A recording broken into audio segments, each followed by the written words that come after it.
shown all other countries that our diversities are strength. India എന്ന് പറയുന്നത് ലോകത്തിലെ മറ്റെല്ലാ രാജ്യങ്ങൾക്കും ഞങ്ങളുടെ വൈവിധ്യമാണ്, ഞങ്ങളുടെ വ്യത്യസ്തതയാണ്, ഞങ്ങളുടെ ശക്തി എന്ന് ലോകത്തിലെ മറ്റു രാജ്യങ്ങൾക്ക് കാണിച്ചു കൊടുത്ത ഒരേ ഒരു രാജ്യമാണ് India.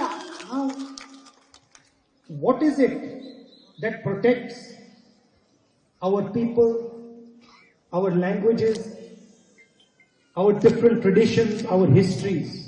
It is the constitution of our country. നമ്മുടെ നാട്ടിലെ വ്യത്യസ്ത രാജ്യങ്ങളെ, വ്യത്യസ്ത ജനവിഭാഗങ്ങളുടെ, അവരുടെ സംസ്കാരത്തെ, അവരുടെ ചരിത്രത്തെ, വ്യത്യസ്ത ഭാഷകളെ സംരക്ഷിക്കുന്നത് എന്താണ്? അത് ഇന്ത്യ രാജ്യത്തിന്റെ ഭരണഘടനയാണ്. People mistakenly say that the constitution is a book. തെറ്റിദ്ധരിച്ചുകൊണ്ട് നമ്മൾ പലരും പറയും കോൺസ്റ്റിറ്റ്യൂഷൻ എന്ന് പറയുന്നത് ഒരു പുസ്തകമാണ്. Constitution is a commitment. It is a commitment to every single citizen of this country. Indian ഭരണഘടന എന്ന് പറയുന്നത് വെറും ഒരു പുസ്തകമല്ല.